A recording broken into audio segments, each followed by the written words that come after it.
Hey you guys, Damien here. Ignore this back wall. It has to get painted up and stuff because it's been kind of like white and stuff for like a while, so it needs to be like repainted because it's like chipped a little bit.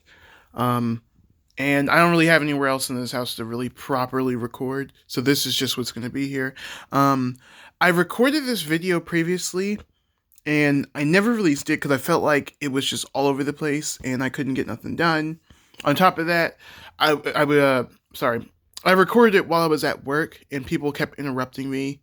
I had to keep pausing it and stopping, and then I couldn't remember what I said after I paused it for 10 minutes. So that got scrapped. So now I'm in a calmer environment where I can get stuff done. I don't have a lot of distractions going on. So I'm just gonna read off of a little bit off of my Google Docs, and then I'm gonna talk about what I'm gonna say. Um, One of the things in this video, though, do not mistake my like tears if I end up crying in this video for anything. Um, and then secondly, like I'm allowed to express my opinion about how I feel. And sometimes when I express myself, I feel like sometimes it gives people the room to also um give me solutions. It's okay to do that sometimes, but I feel like sometimes it's just better for me to just vent how I feel as opposed to venting and then somebody gives some solution. It's like if I didn't ask for one, don't give it to me. Um, for the most part, and I give everybody else that same space as well. Cause I don't feel like everything needs an answer all the time. I feel like sometimes people just need like a listening ear. Cause life happens to us. We get frustrated. Um, but just for me, that's kind of one of my things. Maybe one of my boundaries, if you will. I don't feel like I have that many, but that might be one of mine. Um, this damn computer. Why everything always go into sleep mode all the time? It's like, wake up. I'm trying to do something. Um, but yeah, I'm just here to express my story about what I'm hurt by. Uh, so into January, into March, was financially stressful for me, right? Because I had to help one of my family members with like bills and stuff. And to give insight into my life, I guess a little bit, growing up with this particular family member, I never had to really pay bills even when I turned 18 and then now 24. I never really had to pay bills because it was always kind of like this family member agreed that me being in school and then having to pay bills on top of that was just going to cause stress. So the person opted to not have me do that. Um, and I'm very grateful for that because that made my life a whole lot easier. But it also, hold on, mute for a second. It also kind of spoiled me a little bit. I'm not gonna lie to you because when that happens, and then you get like a certain lifestyle, you do start to kind of feel like, okay, this is fun. I can live with this. I mean, this is nothing. And it's not like I'm lazy or that I can't pay anything. I mean, I literally work two jobs and I go to school. Most most people aren't doing it like that. I hate to say it, not in a cocky way, but it's just a lot to manage. So it's not like I ever was a person that never wanted to make money or never wanted to work or anything like that. I always made sure I worked. I always made sure I had money. In fact, when it came to the situation with helping the person like with finances on everything, I had to essentially like I had money like saved up already before this even happened, and part of that was because my school was giving me money too. But I always, no matter what, I always put in my savings, um, just to prepare for stuff like this. But it was very stressful. Like it was a couple days where like I didn't really feel like going to work. I hated my life. Um, and the new job I got recently, very strict. You had to wear a uniform to work and stuff, and it wasn't like just a regular uniform, right? You got to wear a whole suit and tie and everything. And then I had to learn the site, in and out, and it was very different from the kind of site I had before. So it was a big adjustment for me. So I had to do it. I had to deal with it. Um, because I knew, like, I need money. My family member is depending on me for this money. And I gotta have it no matter what because it's a serious thing. Um, so like I was fucking miserable. Like I didn't really, and I kind of resent the family member a little bit because I was like, damn, like I'm like I gotta do all this stuff for you, and I don't even get like a break. Like this is such a life adjustment. It wasn't like I could prepare for it.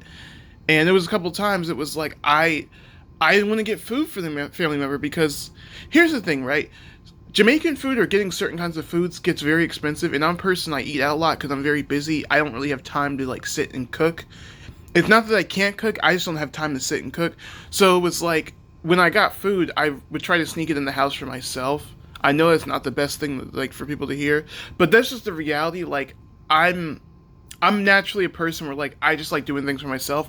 I love offering things to do for people here and there, but I like doing stuff for myself. I don't really like a whole lot of like you gotta get this for me all the time. Like it does get very stressful because it's like okay, but I have my own life of things that I want to do and need to do, and this just gets in the way of that. Um, but I knew it was my family member at the end of the day, and also um, it was between the one family member and the other, and this particular family member took care of me for basically most of my life more than the other family member did. So it was a very kind of tricky thing to like, be upset about fully. Like it was a complicated thing for me to be upset about because it was like, yeah, this person cared for me. She cared for me, but it was like, I, you know, it changed my life up a bit from January into March. Thankfully, this week I won't have to do it anymore for like a while. Um, but that's the type of shit that happens in college sometimes, and this is a tricky thing too. Um, the thing with college is not so much the work itself. The work itself is already hard, depending on your major. But the thing is, like, you might have life stuff that happens to you that you can't prepare for, that you can't say, well, I don't have time for it. Like, you just have to deal with it. And that's what made it kind of hard and tricky. And it was just a couple days I just came home. I was just really angry silently because I'm just like, I don't have anybody to help me with this. Then that was the other thing. It's like my other family member, that person barely calls me, barely checks up on me, barely does anything, but then wants to show up for me when things are good. When I graduate high school or college and stuff. And it's like, that's cool and all. And you have my number. Like, we're not, I don't hate you, but do know, I know about you. I know how you treated some of my, other family members. I know the things that you say to them. I know that you've cheated on people, and I'm not gonna get too deep into that directly in this video. But it's like I just, when you have family, you just know things, right? Um, and it's like I know those things about that person, right? So it's like I don't really look at him too highly, but I also don't completely hate him because he's not the worst person I've ever dealt with in my life. And there's other people that have a worse relationship with one of their family members, and it's like on a like unforgivable scale. This is kind of nothing, but I resented him for like a while because I was like, you were supposed to help me with school and then you didn't, and then now I'm going through this thing with like my family member that I'm living with, and you never once called to check up on me or ever to see how I was doing, but I'm supposed to do that for you. It's like I feel some kind of way now. So I was very depressed at this point in time. Because on top of that, like I couldn't tend to my music career, and I really wanted to go to the studio and do stuff. And it just sucks because I talk to people all the time, and people ask me sometimes about like, my music, am I still doing music, my albums, and I gotta tell them, it's coming sometime this year. I don't give them a date because I have to really stick with it, and I'd rather just generalize it. But that's what I'm saying. Like, it's just stuff like that. Like, it really was ruining my life for a little bit. But that's just what happens to you in this life. Like, things are gonna happen to you. You just have to just go through it and then deal with it the right way. And that's all I can say on that. Oh yeah, I did touch on this briefly too. So yeah, the new site at my job. So I did an interview for this site, for the security company. The site was beautiful, very clean, very top notch, like clean. It paid like 16 an hour, but when I actually got it, it paid like 16.50. So I don't know if that was the actual pay rate and it got changed, or it was because I had a similar rate before. But that's the rate I got for this site. I have a lot of issues with this site, right? This site is very strict. My previous site was very easy to deal with. I didn't have to deal with much as far as like too much activity. I had it easy. I could be on my phone all day, and I made 16.25 at that old site. And the buildings I was in were not very busy because nothing happened. It was under construction, and even before then, it still wasn't that busy, to be honest. And I was at that old site for like a year. The only reason I kind of left it was because I got the previous company that I worked for security, that I was a floater for. I got fired from, and they ended up being security that got the bid on that won the bid on that particular site overall. Um, so then they came in, and then the issue with that was like, well, I got fired from them previously, so it created complications for me to possibly get hired again. So I was forced into a situation where like I had to basically look for a site that fit the needs of the current site. And you find very quickly with security, you don't, sometimes you have it good and sometimes you could lose it because bits happen. So um and mind you, this site was perfect, nothing was going wrong, but because of a bid, I lost it. um so I had to go find like another security site on the website. Thankfully, this particular company, they kind of had jobs everywhere, so like finding a job wasn't the problem. Finding a job that I wanted with all of my needs met, that fit my personality, that fit how I work, was the harder thing. The harder thing.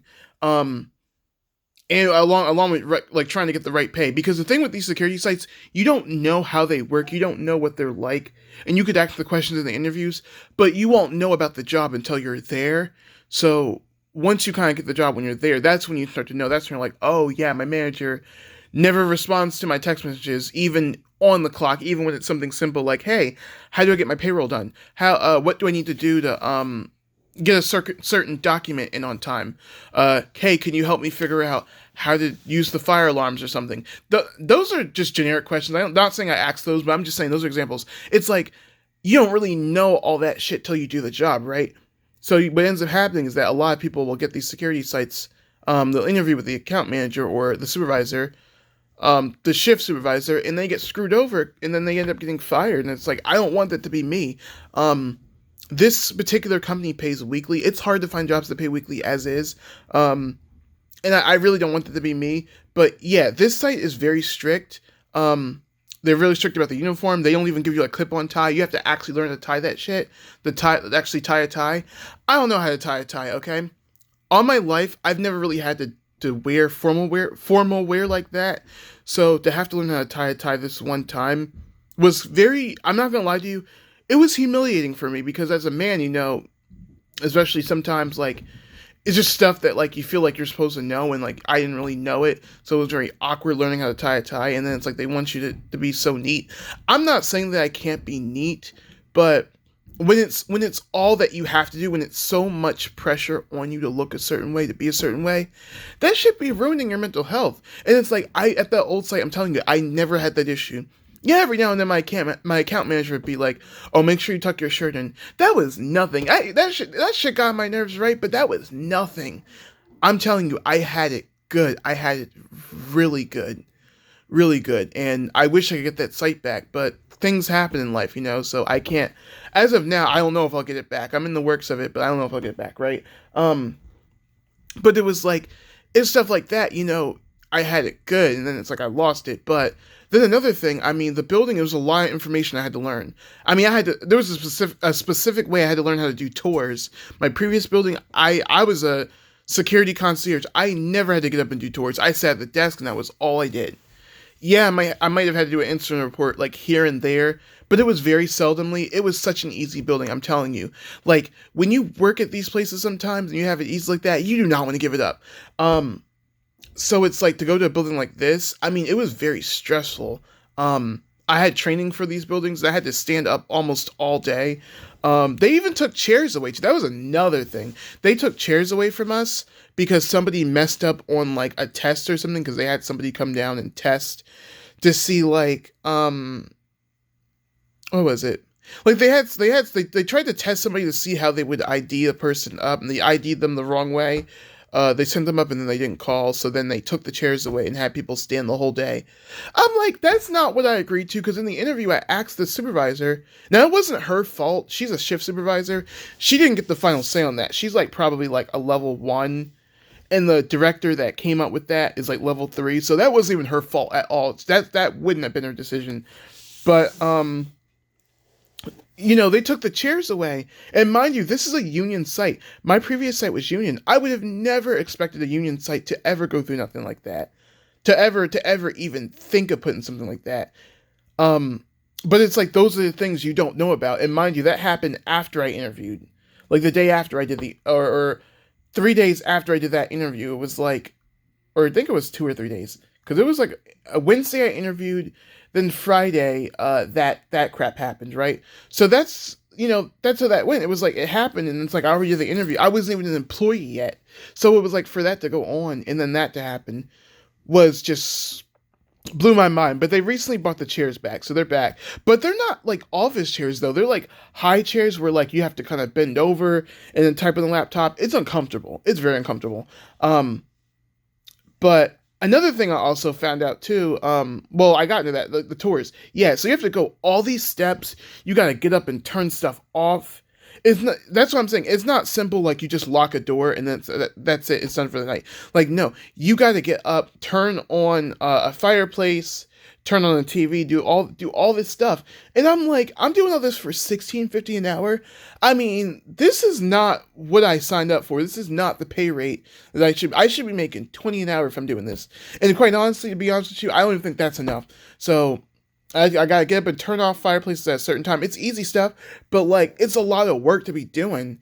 And then you also gotta get up and do tours. You gotta go up and down the stairs. Mind you, this particular site has bike control that goes and scans stuff in these buildings.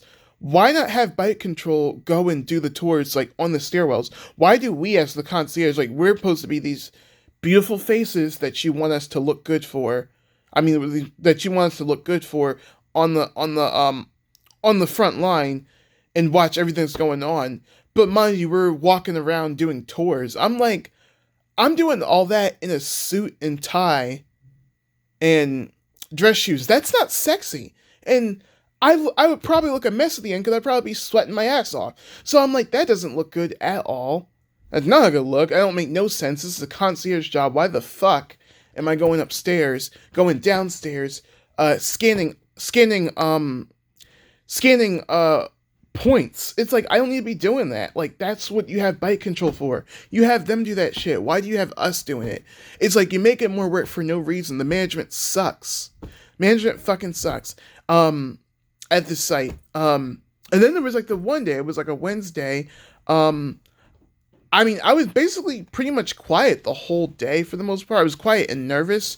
Typically, I like to be more like this, like more social and engaging and, pretty cordial. I don't get too much in people's business.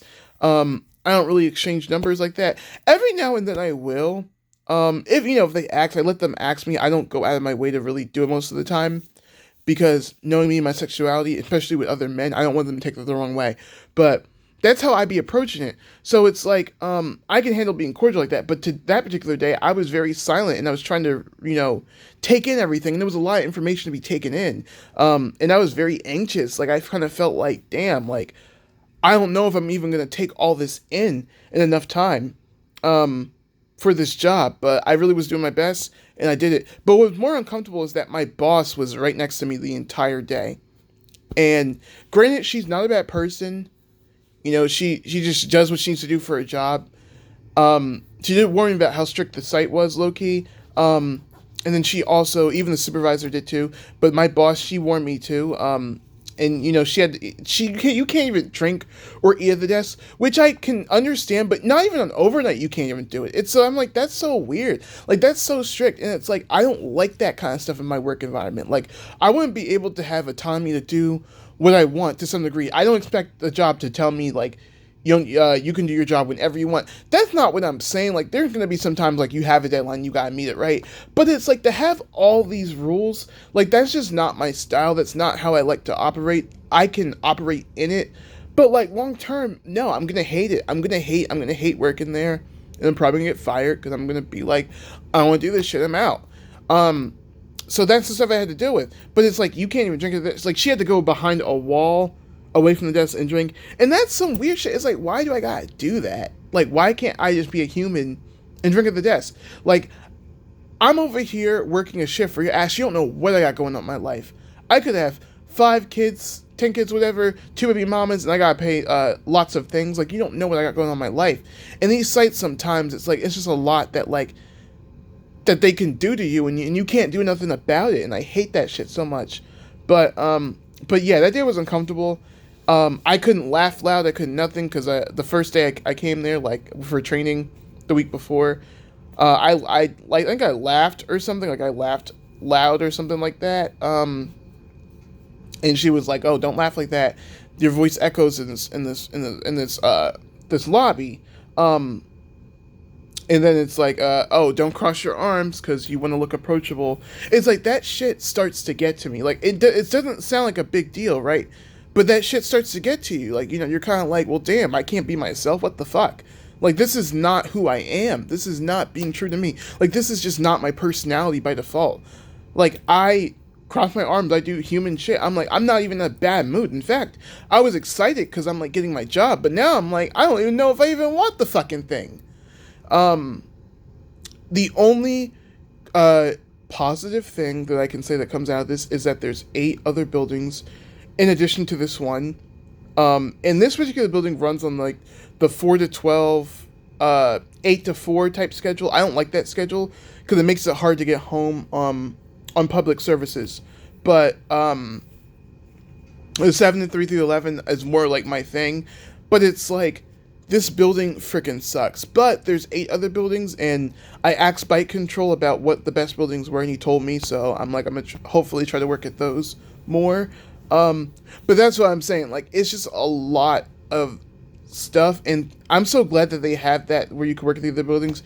Because yeah, if that was just that one, I'm like, that shit's a chop. That shit's a chop. I'm not doing it. I'm not doing it. Go find somebody else. One thing about me, I can be a little desperate, but like at the same time, I have shit that there's just a level of shit that like I am not going to tolerate. I'm not going to tolerate going somewhere where I'm disrespected or working at a site where like I don't really enjoy it. It's not fulfilling to me, and I'm not getting nothing out of it other than like a high pay rate. Like, that's not going to cut it for me. Do better. Hold on, let me log in to my laptop really quick. So yeah, that's that on that. Hold on for a second. I want to scroll down because I feel like I've talked about that like enough. Oh yeah, the one thing I want to say too. So also leaving. How can I put it? Like, resigning from the site is also hard because I heard the director of security of that site, he gives you like a hard time for wanting to resign.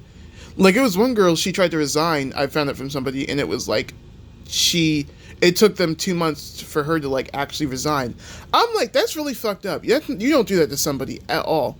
Like, they're not even doing nothing wrong, and they want to leave. If they want to leave, let them leave. Like, the fuck is wrong with you? And then it's like, if you don't want people leaving your fucking site, don't do shit to make people want to leave that site. You know what I mean? It's like, again, you can have rules and regulations, but also your employees are what's going to be your downfall, or how you treat your employees is what's going to be your downfall. And if you're putting all these rules and regulations on them, saying what they can and can't do, they gotta wear this tie, wear that tie, or they can't wear clip-on, they can't wear this, they can't have their hair a certain way, oh, they gotta be standing up, oh, they gotta pay attention to every little thing. It's like, you make them do that for a little bit of pay, they're not gonna want to be there. So if you feel like you don't want your employees leaving, do better. And that's all I'm gonna say. Do fucking better. Because people are not going to work at your site. And, one thing about the particular company, people talk. So people are going to know what sites to work at and what sites not to. And it's going to be your fucking fault. So if you don't want people leaving your site, treat them right the first time. And then you won't have to worry about that shit. And that's all I'm going to say on there. I think I said enough. I want to get to number 3. Yeah, number 3, I want to talk about this too. So I have been feeling kind of depressed lately. As far as friendships, one thing about me, like, I get fearful of losing people sometimes, because sometimes I feel like, especially growing up, I didn't have a lot of friends, so like, I take my friendships very seriously. So like, when things do go wrong or conflict goes wrong, that does hurt me a bit. Like, I'd be feeling like, well, damn, did I deserve that? Am I like a bad person for getting in conflict? Like, it's just one of my things that like, I just can't, I just don't like, I don't really want to happen. But life happens, you can't control everything. But, I recently had a situation with one of my friends where like I was talking about him, but I didn't say his name in like a video. If you guys know about that, you'll see like the community tab, whatever. I did an apology about it, but like I hurt that man's like that. I really hurt that man's feelings. Like he was not happy with me, but it was also more so like I was talking. I want to say talking shit about his partner, but like I was basically calling him transphobic or insinuating that he was because I didn't like what he said or didn't like an opinion he had. And that's just not right. Like that's my best friend and I wouldn't and that person would fight for me tooth and nail just like I would fight for him tooth and nail, right? So it's just not right for me to be doing that. And that's why I'm like I gotta not let things my friends say or any politics, whatever for that matter, get to me. Because that's really what happened. Like, politics was just such a big thing in this world as of now. Trump getting elected for president, all the homophobia, the transphobia, the racism. I don't stand, especially the transphobia, I don't stand for that at all. Everybody I meet, one of my biggest red flags, if you're transphobic or homophobic, you are out. You're really out. I mean, the racism, you're out too. But that one thing, you are out as well. And it's just like, I just don't tolerate it. But like, I also take it so much seriously to a degree where I'm like, everybody has to be on that same type of time. And that's just not realistic. Like, everybody just has different opinions. And I'm just very sensitive to those opinions. Like, I just want people sometimes to think like I do. And if they don't think like I do, then I'm like, you're not doing it right. And that's just very toxic. And I don't want to ever be like that. But I just have like a lot of trauma on the inside, growing up with confrontation where, I hate being yelled at. It makes me lock up. It makes me uncomfortable. I had a situation, on one of my jobs where this guy came up to me and started yelling at me because I didn't answer the phone, but I didn't hear the phone ringing. So it was an issue with the phone that we found out basically where like the phone didn't, on the other desk that was there, it only rung to there, but the other one that we had was like on do not disturb. So as a result, I didn't hear it ring, but I felt like I wasn't doing my job, and that's why I felt bad when he was yelling at me. Like I felt kind of uncomfortable. But it was just like, dude, it's like you don't have to talk to me like that. But it's like those are the things in life that like happen where I'm like, I get very sensitive. I want to talk about it. I feel frustrated. Um, and I have to remind myself too, like, there's just certain things, like, I can vent sometimes, I can notice things, like, I can notice, maybe, I don't know, somebody has bad breath, something like that, but to talk about people, like, things that frustrate me too much, it could get out of hand, and I take on things also too easily, too, like, if my friends complain to me about somebody, or, say somebody, like, is clearly venting to me, and they're upset, um, I take that shit so deeply, and I'm like, I don't want, I just don't want it to be a case where I I'm gonna put it. I want it to be a case where like I'm too emotionally invested and I take on those things. And that can happen to me. And that's why like I'm just a very sensitive person. Like it's like you come to me and you complain, I'm gonna empathize with you. I'm not gonna ever discredit how you feel. I'm never gonna try to give you advice. None of that. Because I'm like, you're coming to me with a situation. I'm like, I feel very bad. But it's like that just is very reflective of how I also would handle things. So it's like I'm really trying to regulate that, and that shit is so hard. So I'm gonna do the work on that, but I really take my friendships very seriously. I used to never have friends. It used to be very bad for me. Um, as far as my friendships where I didn't have anything. And with this same person, we had to fall out years ago, and we recently became friends again. And I really take that friendship seriously. Like I don't ever want to lose it again because that shit was really depressing. Like that particular era where I didn't talk to him, like I I felt very angry with myself. I felt angry with him. I felt angry with the world. And I just wanted to do some really awful shit to myself. I'll just say that. I want to do some really awful shit. So it was very depressing. I don't necessarily always like to talk about the time of my life because it was very tough. Um, Emotionally, and I really want to make sure that doesn't happen again. I can't make any promises if it will or won't happen again. Um, because I'm human and life happens also and you never know. But one thing I can say, I would never intend for it to happen. And, I'm going to apologize if it does. And that's one thing about me. Like, I will own up something. I will apologize. and I won't make you feel crazy about nothing, you know? I'm gonna end this video here because I have to play this. I have to play the game with my friend Onyx. So I'm gonna do a part two to this. Thank you for listening to me, and talk to you later. And bye.